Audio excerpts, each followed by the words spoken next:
And away we go. It's the DFS Early Bird presented by Awesemo.com. Dan Strafford, Dave Lockren along with you on this Friday morning, getting ready for a 10-game NBA slate. Lofty, aside from Derrick Henry, how the hell are you doing?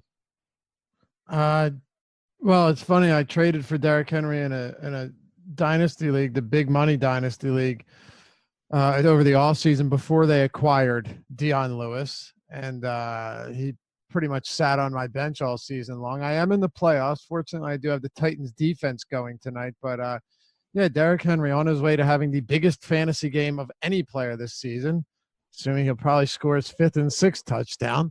And, he's sitting on the bench. So that's pretty neat. Hopefully the rest of my guys can pull it out. I also have James Conner, who is out as well. But what are you going to do? Shit happens. Fortunately, or maybe Derrick Henry will start getting more work going forward. But what will happen is I'll end up playing him in like the championship after he has 3 monster games on my bench and he has 8 carries for 3 yards or something. It seems within the realm of possibilities and even probabilities that will come to pass for Derrick Henry. A crazy Thursday night when Lofty and I first logged on here. He may mention the yardage. I knew that was happening. Didn't know he had 4 scores as well. No 7 years quite yet, not an Emancipation Proclamation, but he's on his way. Yeah, that happened. Yeah, that did happen. Come on, you gotta keep up. The dad jokes will come fast and furious here on from my perspective. Oh, you're the what'd you call it? The Punisher over there. Right. Good puns, dude. Good puns. All right. We have a 10-game NBA slate. We'll go position by position as we always do. Any injuries that are most pressing here? I believe Oladipo, nothing new there. He's out indefinitely, so that will continue to be something we keep an eye on. Same with Devin Booker. Any news beyond those two that has your attention or names that you at least want us to keep an eye on as you get ready to write the deep dive on Friday over on Awesemo.com? Yeah, so we definitely have a few. I mean, what you said, 10 games, right? Yep. We had 10-game slate, yeah. Well, one that we're expecting to return soon is Will Barton, not back yet. Gary Harris, not back yet. And he is going to be out again. They're playing a back-to-back, first end of a back-to-back today or tomorrow. Ish Smith, for whatever that's worth, him and Reggie Bullock have already been ruled out. Oladipo is out. What else do we have here? Marvin Bagley's questionable. That's kind of a big one because he's been really productive off the bench recently, and he's been eaten into those front court minutes heavily. They have a good matchup in Cleveland. Bobby Portis will be returning soon. I don't think he returns here, though. Same thing with Chris Dunn. Nikola Mirotic will be back, though. He's not on the injury report. Brandon Ingram left last game midway through that one and will be out for at least 2 games. So they've got a matchup against the bad Spurs team. Home and home series here after beating the Spurs at the Staples Center, which means Kyle Kuzma should get quite a bit of extra work along with Josh Hart. Hassan Whiteside out for personal reasons. That's another big one. Wayne Ellington is also out. What else do we have here? I'm intrigued by the Whiteside. The Whiteside one is they're saying it's because of TJ Warren's out too, and Chris Middleton and Draymond Green are questionable. That's it. Well, you had weird Middleton news, right? That he had a run-in with the coach. They apparently worked it out, and then he was sick on their last game. What was that, Wednesday? So he was a late scratch or scratch just before tip. And then the Whiteside news, you had Whiteside walk off the court early, I believe also Wednesday. There's about 20 seconds left, something like that. And afterwards, Spoelstra said, well, I assume he walked off because he was as pissed off as the rest of us and didn't make a big deal about it. But then after the fact did. And then Whiteside missed the game on Friday because of the birth of his first son. So timing could be an issue there. Could just be that it was a personal matter and he tended to the family. But we've seen this before with Whiteside, Lofty, where the personal reasons, right? The meaning personnel reasons between him and Spoelstra, they flare up. When he first came on the scene, Spoelstra didn't want to play him. Like you saw it many times over. It'll be an interesting one to track there, whether or not Whiteside becomes a larger issue or not as we go through. So, I I don't think it'll be anything big. We'll see. Who knows? But things have calmed down a lot there. I'm sure you'll get a flare up here and there, but I think this is kind of one of those cases where they know this. He's a good player. They need him. Uh, there's everything I was just saying is it's the birth of his kid. So I don't know. We will keep an eye on that. As I said, Rudy Gobert just got ejected like 5 minutes into the game, so that's not good for anybody that has less than 5 minutes into the game. Just got ejected. So for anyone that played him tonight, that definitely sucks. Rudy Gobert out after playing 2 minutes and 47 seconds of this one against the Rockets. Whew. I feel better about my Capella shares on Thursday night, but tough to see Gobert kicked out of that one. As we go forward, don't forget, currently over on Osmo.com, we are in week 1 of our December giveaways. And what we're doing is each and every day on the live streams, which would be over there on YouTube, which some of you may be watching our show there. And then over on iTunes, we're asking you to leave a comment. So on iTunes, leave a rating. That is a star quantity of your own choosing. We are leaving that up to you. We're not going to beg you, like maybe some other podcasts out there, to leave a 5-star rating. We think we deserve them, but that's up to you. Leave a comment. And today's comment, what do we want the people to say? One, I think we're going to continue. What's your favorite moment from the podcast thus far? And we'll add on who's your favorite all-time NBA player. So give us a comment about your favorite Osmo.com, DFS Early Bird, or Night Shift, what it was previously known as, favorite moment, and who is your favorite all-time National Basketball Association player. So leave that in the I'd rather do what NFL player has bent you over this year time and time again. Sorry, but that would be more fun. That may be a very specific answer for you, Luffy. I feel. The truth is, I made the playoffs. I had a good team. I drafted well in the late rounds of the startup draft, which was 2 years ago. I mean, Aaron Jones has come through big. Joe Mixon, I have Sonny Michel, James Conner. Like my backs are pretty stacked, given that I don't have any marquee names. But Derrick Henry was supposed to be a guy that was kind of a staple there, and he's not. So my comment would be, yes, Derrick Henry. Despite making the playoffs, I'm still not exactly thrilled about him. That's fair. Over on YouTube, subscribe, like this video, which is an audio podcast with an image, but like it nonetheless, and then leave a comment of your favorite moment from the pod thus far and your favorite NBA player of all time. What that does is it enters you in to win a NFL rest of season subscription. It also enters you in for Christmas Eve to be the winner of a year access to Osmo.com full ride. Absolutely full ride, absolutely for free. So we're giving that away for free as thanks to everyone who's been involved and dedicated to the content here. We passed over 1 million views on our YouTube page, which I think should be a big applause to Josh, Alex, and Tom, and all the team over at Osmo, but also to the great content from the likes of Lofty and Andrew and Ben and Adam, Ed, and the whole crew, EMAC, myself, hell, I'll throw myself in there. Really churning out some great content every single day. So over 1 million views in a year of existence is pretty damn cool over there as we roll through. So we're going to dive in position by position here as we often do, as we always do, in fact. And we'll start at the top of point guard with Russell Westbrook, who's coming off a dynamic game. It's fun to see Westbrook for, 5 straight games? No, it was 4 straight games, has hit 2 3-pointers. Now, varying degrees of efficiency from three-pointer, but we know that is not his game.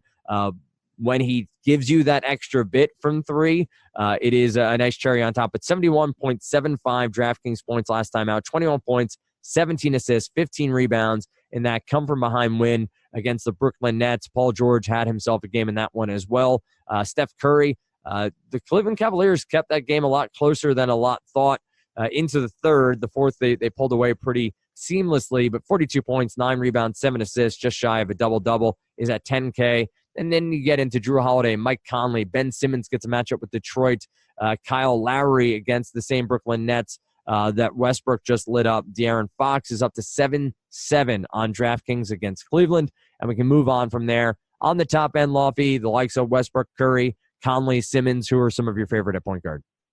I mean, never going to turn down Westbrook. I just don't think you need to go there. I ended up pivoting to a bunch of him the other night just because there was so much talk around so many other top tier players and not a lot around Westbrook. I wasn't really super high on him to begin with, but he's capable of giving you the 70 fantasy point game whenever the Thunder are scheduled. So Russell Westbrook's just simply one of those guys that makes sense whenever you want to plug him in. Now his price has come up, so that makes a difference. And I think there are other places you can look, but it's not the easiest matchup for Stephen Curry. Now, the Milwaukee Bucks have definitely not been playing as well lately. That's probably something that we should point out. But they're still a good basketball team. They're absolutely not a team that just caves defensively very often either.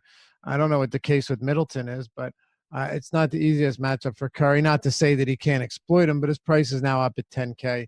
And he is coming off a huge game. He knew it was coming. I was a game early on him. I said that, go ahead and load him up against Atlanta. Maybe that game, he gets 34 minutes, 35 minutes. He played 29 minutes and he shot 17 times, made 10 of them. He only had 3. The thing is, he only had 3 assists or 2 assists and 3 rebounds. The very next game, he had 42 points, 9 rebounds, 7 assists against literally an equally bad team in Cleveland. So, you win some, you lose some. That's kind of what happens, though. And he came out exploded for 69 fantasy points. He can pretty much do it whenever, but I don't think you need to go here or there either. Ben Simmons, I mentioned too that his price is going to keep coming down. He just can't play against the Raptors. I didn't recommend playing him against the Raptors, just that no one would play him against the Raptors and his price would come down even further for the next one. Well, Detroit's done a decent job against guards this year, but Ben Simmons isn't exactly your traditional guard. I think this is a spot where you could get big numbers from him because his price is so cheap.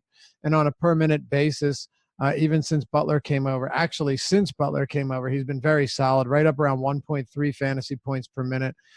He's 2 points shy of a triple-double last game. What was it? 3 games ago, he was 2 rebounds shy of a triple-double. And he's flirting with triple-doubles almost every night. And this is the type of guy that can just go out there and put up huge numbers. At this price point, 8,300, I think it's very reasonable. And I don't really see how they're going to guard him. Actually, Detroit's allowing the second highest field goal percentage at the rim of any team this year, despite having Drummond and the big bodies and Drummond and Blake in the front court. They've really struggled in rim protection. They're allowing middle-of-the-road rebounds, 14th most on the year. It's just a surprisingly decent spot. And I think Simmons gets to the rim at will if he wants to. It is a spot where now at this price point, I'm definitely interested. You could say the same for Kemba Walker. Disappointed at a depressed price point last time out, but he's still $8,000 on DraftKings, coming off another bad game. It's only a matter of time before he breaks out. And he's got a home matchup with the Denver Nuggets in what I expect to be very competitive. They're 1-point dogs here at home with a 218 total. Kemba's going to play huge minutes in this game. Obviously, assuming it stays close, I wouldn't be surprised to see him play 37, 38 minutes. So there's a lot in the high range at the position that I like quite a bit. I don't think I'm going to Drew against Memphis. I have a lot of respect for the defense, and they're just it's a huge, huge pace down matchup for him. So probably not going there. Zach LaVine, okay, not huge on him. I'd actually prefer Ben Simmons against Detroit. Jamal Murray is a fine play in what should be a close game. He's coming off a strong effort finally. And then Eric Bledsoe. I mean, if Chris Middleton, who was a surprise scratch last game, if he's not active, then Bledsoe becomes an outstanding play. But it's looking like he's going to play. He's not on the Bucks injury report. It was a personal issue. So I still don't hate Bledsoe, but the price has come up a bit. I'm not huge on that. I'd much more prefer it if Chris Middleton was sidelined, but I don't think that's going to be the case. I do, however, think that this is easily the game that you want to watch more than any other game on this slate. It's a 9:30 tip. in Milwaukee too. So usually that's an 8 p.m. tip, 9:30 tip Eastern time. This game's in Milwaukee. This should be a really, really fun game to watch. And believe it or not, with Curry, Clay, and KD all healthy, the Milwaukee Bucks are favored by 1.5 points at home. This game has a monster 239.5 total. So yeah, it's not crazy to think that you want to load up on Curry, you want to load up on Bledsoe. No one's going to blame you for doing so. Did you mention Mike Conley at all? He's somebody I keep coming back to. He seems to, you've mentioned it many times over, been finally healthy. Matchup here with New Orleans, a team that plays third highest pace in the league. I know Memphis is bottom barrel. They are, I think, lowest pace on the year, but it seems like a good spot for Conley. I just don't know about the price tag. So, one of your take here on whether or not he fit in right just above Ben Simmons at 8,400. Yeah, I think Conley's a fine play. I do think you're going to start seeing a little bit of regression here. That's not to say I don't like Conley. I do. I'm a pretty big fan of his. He's always kind of been a, out of the spotlight quality point guard who plays excellent defense, excellent pick and roll defense, solid offensive player, solid but unspectacular. But he's looked very good this year. He's finally healthy for the first time in a couple seasons, and you're just getting good numbers from him. So, yeah, I think Conley's perfectly fine. It is a pace-up spot for him. I have no problem with him. Now, the thing, too, that you're going to want to consider is like Josh Hart, maybe he gets a start here. He's $3,600. You can play him at shooting guard, though. He's going to be – it's hard to think that he's not going to be very chalky value play. And then I'll be curious to see what people do with this Elie Okobo and Melton situation. Yep. At this rate, I'm telling you, it's just easier to fade him, man. There were people commenting on the deeper dive today. Well, with McCollum out, this game could stay close because because it's McCollum. Well, the line moved like a half a point. It just the Suns are that bad. 2 straight games in a row, they've scored 9 points in the first quarter. I'm serious. 2 straight games in a row, they scored 9 points in the first quarter. It's just a terrible team. We're coming up to halftime. They're down by 22 points again. It's an awful team. So I really don't even think you need to take the gamble because neither of these guys are even minimum salary. If you're going to roll the dice on someone, just go with Elie Okobo because he's cheaper than Melton and he started again, even though he didn't start the second half 2 games back. But it's just one of these games where I think you're taking a huge risk for what upside. At this point, Kokosko is just pretty much doing whatever he wants based on the hot hand, and I'm not sure there's going to be a hot hand. So I'm at this rate just fading and looking elsewhere. I'll probably get a lot of Hart in there. George Hill's cheap.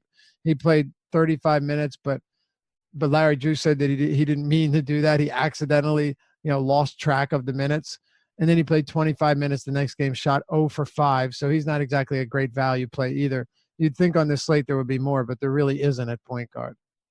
It's a situation there in Phoenix. I made the joke that maybe we can get relegation into the NBA and get the Suns down to the G League and maybe promote one of those teams up to play instead of them. Just it's a bad scene, and it's really bad. It's bad. And I get the injuries, TJ Warren, Devin Booker, but even with them, it was a bad situation there in Phoenix, and I feel bad for the head coach who got his first, real break here in taking over this team. They just didn't put together a real asset-laden roster and weren't really looking to compete this year. But I do think Okobo at 3,800, 10-game slate, a risk maybe worth taking. GPPs and if you're MMEing beyond that, it's just a team that could score 50 points in a night. Like honestly, like there's gonna be a night where they score 50 or 60 points because they're just that dreadful. They're starting Rashawn Holmes. That should be enough for you to understand how bad this team is. Let's roll on. No Devin Booker or TJ Warren. Devin Booker is a top player in this league. And right, he'll put up 25 on his own, without really breaking a sweat, and that makes all the world of difference. Yeah, not having him is a huge deal. So, they're terrible. But I'm cool to move on to shooting guard here. All right, let's do just that. You already talked at length about Curry. We get DeRozan, Holiday again here, Levine again, Butler, Bledsoe, Jamal Murray at 7,100, who you've talked about a bit already. And then you get Middleton, Richardson, and we move on from there. Any consideration for Curry here at shooting guard? Obviously, MPE changes a tiny bit here on DraftKings, or do you feel like shooting guard is a deep enough position with some value that might open up point per dollar that could give you some upside so Curry can, again, be somewhat ignored here at shooting guard? I think, did Derrick Henry just wave himself off the court at the goal line to get Deion Lewis in to get a touchdown here? I swear he did. I think he just did that. And if that is the case, that is really, really cool. I haven't been able to see everything, but that's pretty damn cool. I could be wrong. But if he did, Dan, I saw him wave him in, and the coaches are saying, stay out, stay out. I just turned my head, but I think that's what he did. I don't know. I like that a lot. The coaches probably aren't too happy with him, but what a guy. All right. If you want to play him as shooting guard, you want to play him point guard. I don't know. I haven't built lineups yet, honestly, so it's kind of difficult for me to say. I don't want to say and have no idea because I haven't built lineups yet, and that's important. But Chris Middleton, if he plays, he's down to 6,700.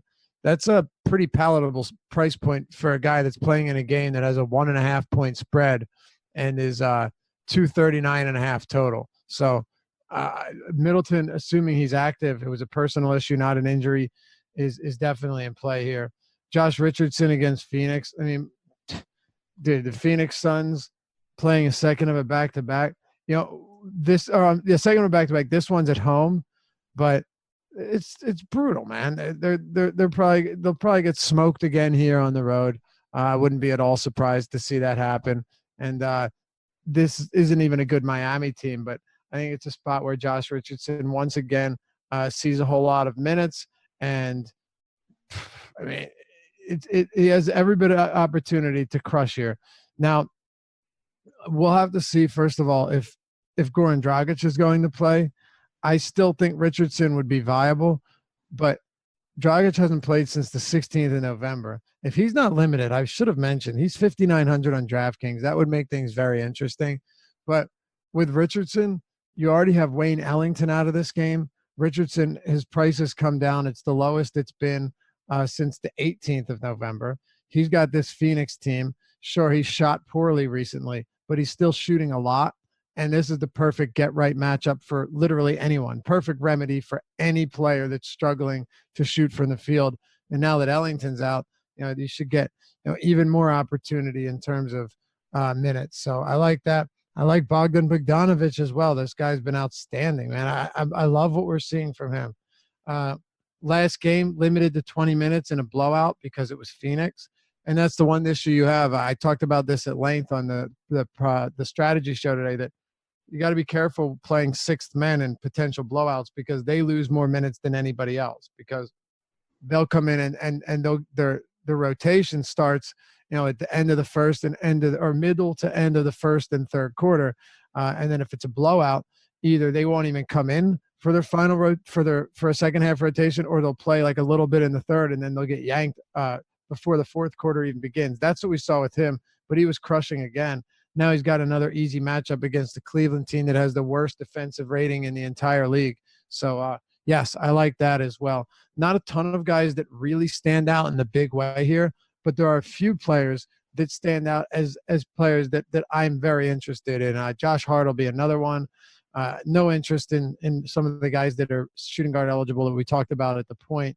But aside from that, yeah, there's decent value here and decent mid-range options, including Middleton, including Josh Richardson. But I don't think there's anybody at the top that stands out, unless you're talking about Stephen Curry here at the shooting guard position. Middleton, you've mentioned a couple of times already, so a name to keep on the radar. Don't forget, Dave has the deep dive Monday, Wednesday, Friday. That gets you your top plays at each position, some value as well. Then he is the host of the Deeper Dive, which is at 5 p.m. Daily with Adam, Ship My Money, DFS Share, or I'm a Boss over there on FanDuel.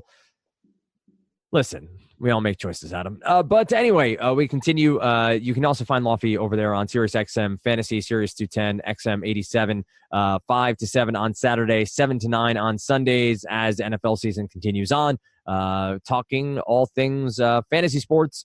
I will, and Lofty, I think, will agree. Sirius mainly focused on NFL right now, but you can get some DFS questions in there from time to time around NBA and other sports. But nonetheless, we have small forward on tap next. You've mentioned Chris Middleton, I think 3 times now. So at 6,700, as long as all things being equal, and he is in the lineup without any personal reasons to be out of the lineup, I assume he is on your radar here. You have Giannis at the top, LeBron at 10.8, KD at 10.3, Kawhi at 9.7, and Paul George, who's been – this is a fun Thunder team, and I did not expect this to all work out. Maybe letting Carmelo walk out the door seems to be the genesis. You look at the Rockets now playing well again, and I guess maybe if LeBron brings him into LA and then lets him go maybe 2 weeks from now, he's just looking for a jump start for that offense as well. But what do you make of the top end of small forward? Seems like we have obvious top end talent all the way down to Paul George, and some of the mid tier may offer up some value with some high upside. What do you got for some of your favorite plays? I mean, Giannis is the top overall play on this slate. I feel pretty confidently in saying so. He played only 26 minutes last game, had some early fouls, and then, well, he finished with 4 fouls on the day. I don't know if he actually lost minutes to foul trouble, but they won pretty easily over Detroit. You have a 239.5 total game, 239.5 total, 1.5 point spread against the Golden State team that is without the services of Draymond Green, easily their best defensive big, easily their best defender, actually. So you're going to have Giannis Antetokounmpo driving to the rim. Mind you, he takes 58% of his shots from within 3 feet of the rim. He shoots 80.1% from the rim this season. Already over 100 dunks on the year. I think he's at like 104 or 105. Crazy. And you're going to ask Kevon Looney and Jordan Bell and Jonas Jerebko to guard him, to protect the rim? Good luck.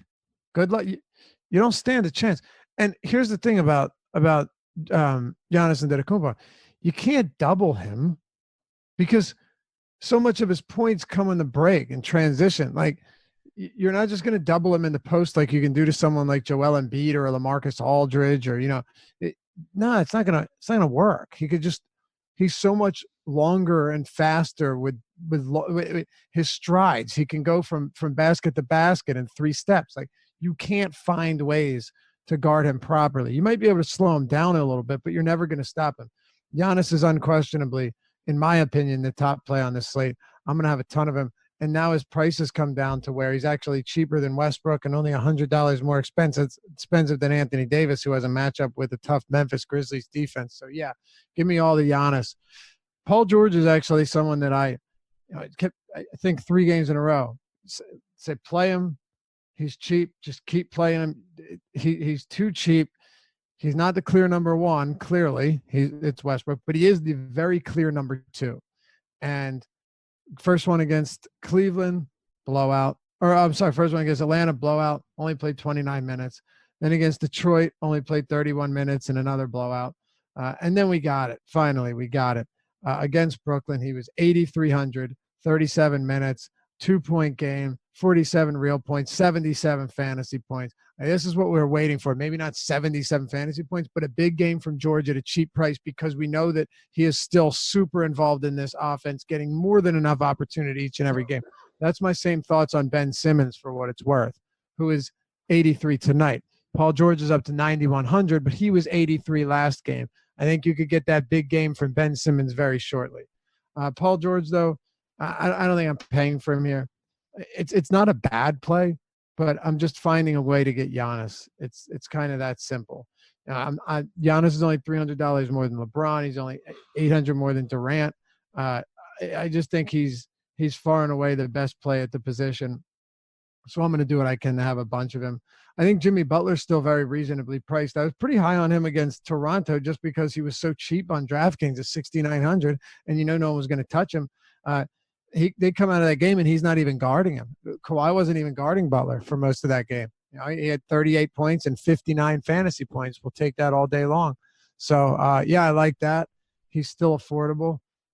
He's definitely not a featured player or a priority by any stretch, but I don't hate him. Justice Winslow, Ellington's out. I expect Winslow in a very, very appealing matchup.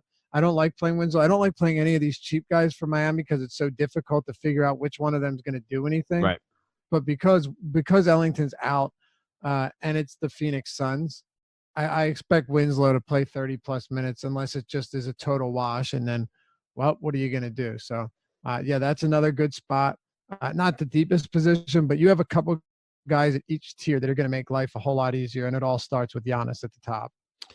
We also have Giannis at power forward. You get AD, LeBron, KD, and Kawhi, all power forward eligible here. Blake Griffin, Paul George, and then you get into likes of Sabonis and Randall. Looks like Mirotic is off of the injury report. He is no longer sick, or at least not sick enough to miss the game. So you get Mirotic. Rumors out or conjecture out that Gentry considering keeping Randall in the starting lineup. We'll have to see how that plays out. Why would you ever think about doing that? Hey, it's the NBA, Luffy. That's fine. It's fantastic. I mean, I actually do understand because Mirotic is more adept from 3-point range, so it makes matchups a little bit trickier when you have somebody like Davis who can kind of do both but operates more from mid-range and around the basket, and then you have someone like Mirotic where, Julius Randle is more similar to Davis than he is to Mirotic, even though he's different than both of them. So it does make sense to me. But when you got a guy playing this well alongside Davis, it's going to be a tough one to just be like, oh, yeah, let's keep. You know what you have to do? You don't need to start him. This is what I don't understand. Instead of starting him, give him the 32 minutes. Right. And cut Mirotic's minutes down to the 25, 27, even 28 that Randall was getting. And honestly, think about this. Between power forward and center, you have 144 minutes. Mm-hmm. So, right, you have 144 minutes. And how many, or I'm not 144, I'm sorry. Between power forward and center, you have 96 minutes. Let's think of three positions. You have 96 minutes. Split between three guys, that's still 32 minutes apiece. So you're going to give AD his minutes. He's going to get his 37, 38. But still, you can give Mirotic, 27 or so, and Randall 30, and then that makes the most sense of anything. I think it'll be a fun one to watch, and it could go vastly wrong, just getting the wrong matches and wrong pieces together here as they see what works and what doesn't work. But obviously you have some upside from someone like Julius Randle who showed it with the Lakers. He's showing it here with the Pelicans. You talk at the top end about Giannis. You already mentioned AD here a bit at $11K price tag that obviously is lofty, but somebody who can more than pay it off. LeBron, KD, Kawhi, and we move through. I don't know if you noticed, Lofty, but Jaren Jackson, he fouled out last game. 6 fouls. It's just unbelievable, man. He did have 25 DraftKings points in 21 minutes. Of course he did. So continuing to beast when he's in there, but just can't keep his hands off opposing players while in the lineup. And I do want to point out Wendell Carter Jr. does have dual eligibility now on DraftKings. Didn't see this last time out. Power forward and center eligibility at 5,200. But what do you like at power forward? Typically a position we've seen less than stellar results from, but seems like there might be some good plays at decent price points on this slate. I mean, I'm going back to the well with Jaren Jackson Jr. Mm-hmm. I am. Of course I am. Now, it's not like, I'm going to play 100% Jaren Jackson. Of course not. However, what you can do is you get, 15, 20% Jackson in there. So when he does have that 50-point game or 45-point game like we've seen, he has the upside, unquestionably. So I just love this kid's game. I think he's going to be awesome. Like, I'm really excited for when he actually figures out how not to foul this much, because it is a correctable issue. But somebody's got to help him, man, because he's just really good. I think he had like 9 points, a block, and a steal in the first quarter, in the first 7 minutes or something, or 7 and 1 with 2 rebounds. He's just per minute wise, he's very good. It's disappointing, but fortunately his price has come down. his price since last game actually came down $400. And as he had a pace up spot there, he gets an even better pace up spot against the Pelicans today.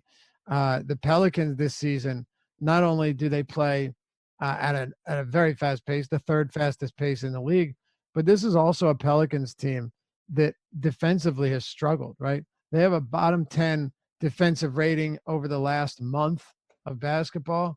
On the season, the Pelicans have a bottom 5 defensive rating. So this is a team that's really struggled defensively.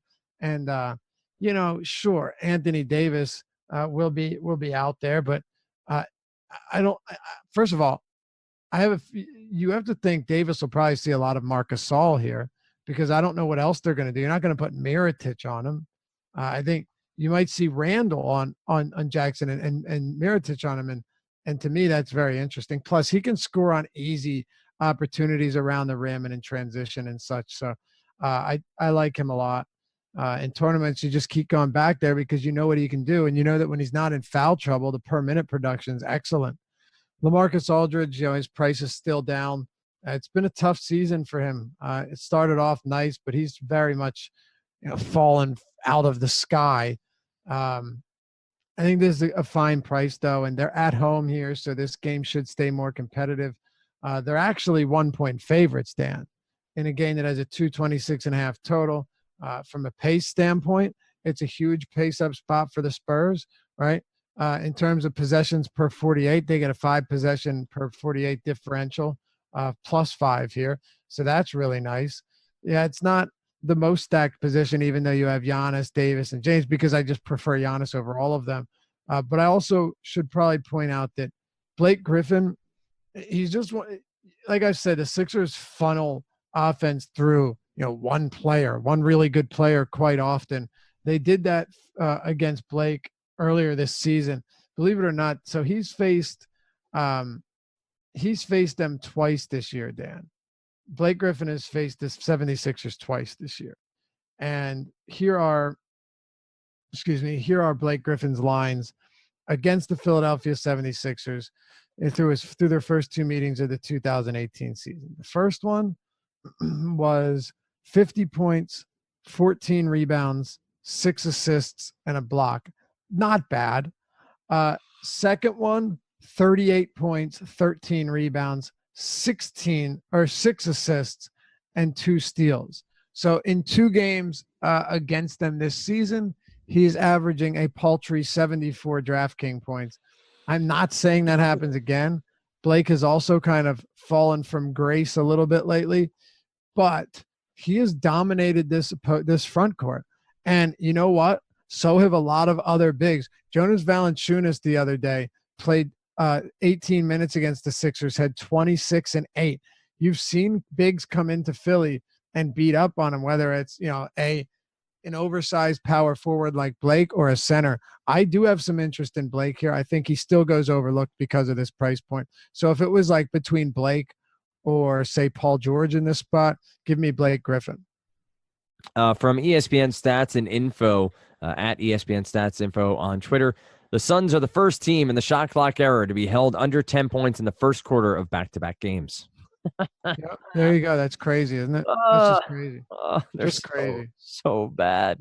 Like you'd assume they'd fall into 10 points. It happens. Nope. They're terrible. There are so many possessions where NBA teams don't play defense, where they just I'm not going to box out. It's funny, you mentioned before about Mike Conley being sort of the off-the-radar guy, and I meant to mention there was an article about him that he's striving to be an all-star this year. Like he's healthy, and he is genuinely making the push.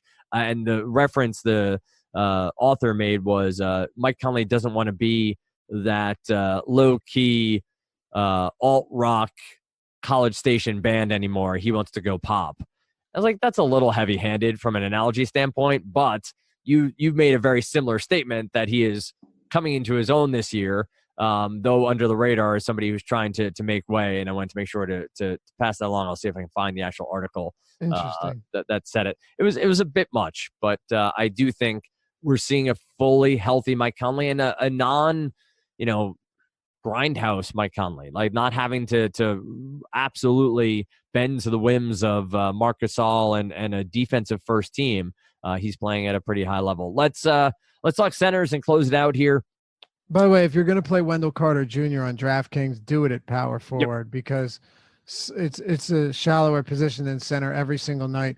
Wendell Carter, very similarly to Jaren Jackson, very talented rookie, will get the minutes if he's not in foul trouble, but foul trouble has been, pretty much just as bad for Carter as it's been for Jackson. So it's a risk, but you're getting him at a discounted cost. Granted, this matchup is not friendly, but he's cheap and nobody's going to play him, and he's eligible at power forward. If he was center eligible only, I'd have no interest at all. Yeah, it's a great point for those of you who are just starting out or maybe don't play often on DraftKings. You're over on FanDuel and you want to try DraftKings this weekend. MPE changes the game and the way you structure your lineup. So someone like Wendell Carter Jr. in such a deep center position and a not great matchup, eligible at power forward where you have an opportunity for some upside at a more shallow position, it makes that much more sense to go at a cheaper price point and maybe get some upside therein. At center, you get Joel Embiid at just over 10K against Detroit. We have seen his tweets that he owns real estate in Andre Drummond's head, right? So this should be a fun one. Be interesting. Yeah, this will be a fun one to watch, no doubt.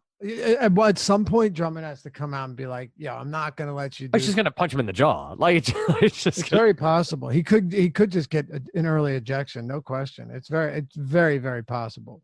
That's Embiid. Like Embiid's the guy who's going to keep talking even after he gets punched in the jaw. Like that. He's just going to be like, whatever. He did what he did. But scoring is well, that's true also. But he's the guy who just keeps talking. Like keeps talking until either he dominates someone so emphatically that they disappear, or he gets punched in the face. Like it's going to be one or the other. So Drummond here should be this matchup should be a fun one. You get Jokic at 9-3. Vucevic all the way up to 8,700 because he's been so damn good on the season. Really, price has come down. Yeah, exactly. 9K. He's I think 8,700 last time out as well. Yeah, it was 9K 2 games back, 8,700 against Denver. Put up 50.75 DraftKings points. Not putting up the gigantic upside of a Jokic, but showing really consistent offensive play. Where really trustworthy at this price point. You get Drummond, Gasol, Whiteside, who I made mention of. Not traveling with the Heat for there is an update. So I didn't see this before. Whiteside will not travel with the Heat for Friday's game against the Suns due to potential birth of his child. I mentioned that earlier. Okay, sorry. I did not. I made mention of him not being around. That's all right. All right, so he's out. You get Aldridge, Sabonis, and we move on from there. So at the top, you get Embiid, Jokic, Vucevic. We'll throw Drummond and Gasol into the mix there. But of the top end centers, who are your favorites?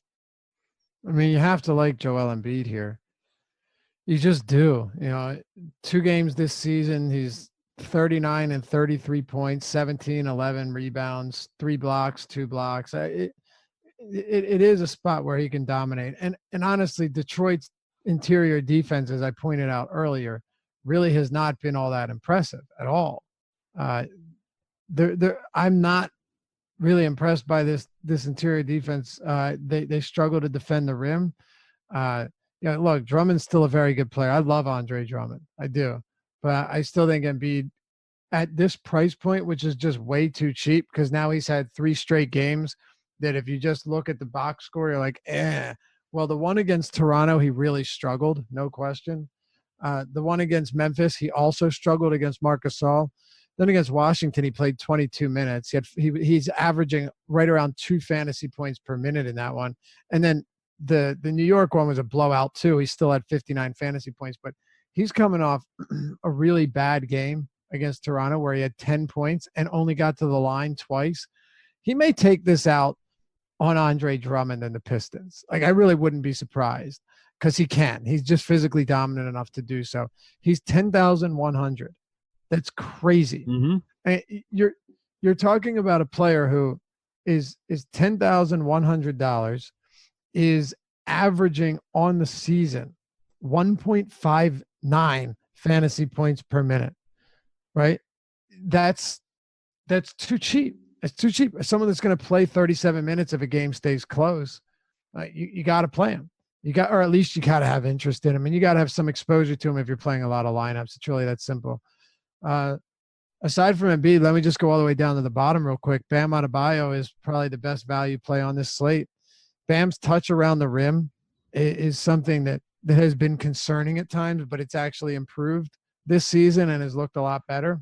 And that makes me feel a little bit more comfortable because last year, man, he'd have like 7 tip-ins and he'd miss all of them.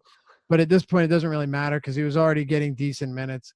And now you're getting him with Hassan Whiteside out against Phoenix. DeAndre Ayton's defense has been so bad recently that Rashawn Holmes started over him.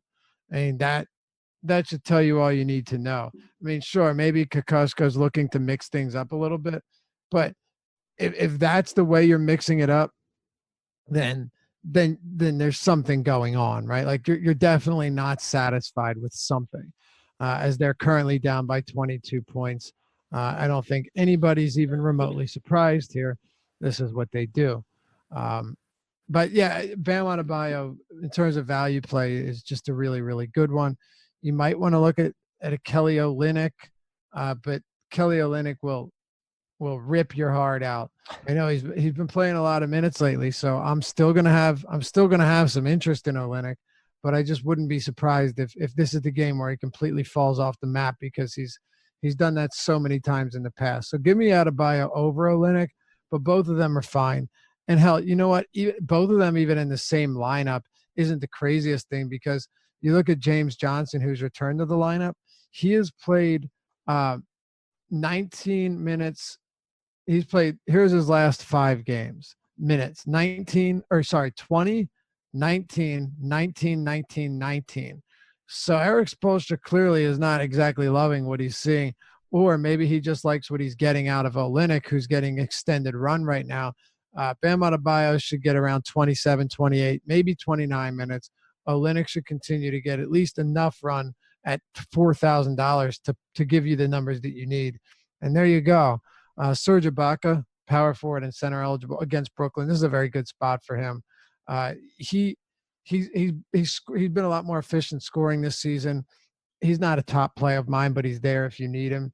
And then at the top, now that we've gotten through the value, because those guys I definitely wanted to hit on, it's Joel Embiid, and then there's nobody that just pops off the page. Jokic, I think, is in a spot that he can very much exploit. There's nothing about Charlotte's defense that concerns me even remotely. I mean, they don't have good rebounders.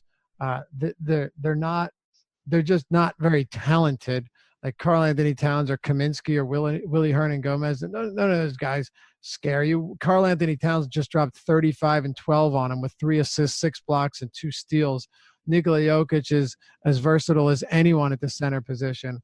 9,300. He's getting up there a little bit, but still a spot where I think he goes a bit overlooked, which makes me like him even more. I prefer him over Vooch. I prefer him over Drummond. I prefer him over a bunch of guys. And then I'll come down to the last one at the top here and give you Marc Gasol. $8,100. Price has come down significantly. It's actually come down $1,000 over the last week. Pace up spot. He has been fantastic this year. Even though I'm very surprised because in terms of efficiency, he's doing a whole lot more than he should be. When you look at his opportunities, they're down from seasons past. But hey, Marc Gasol at 8,100 against the third fastest pacing team in the league. You know, it doesn't always help centers, but you know what? More possessions to block shots, more possessions to get rebounds, and more possessions to get up a few shots of your own. It certainly isn't going to hurt him. And this game has a 217.5 total, which for the Grizzlies is like 300 points.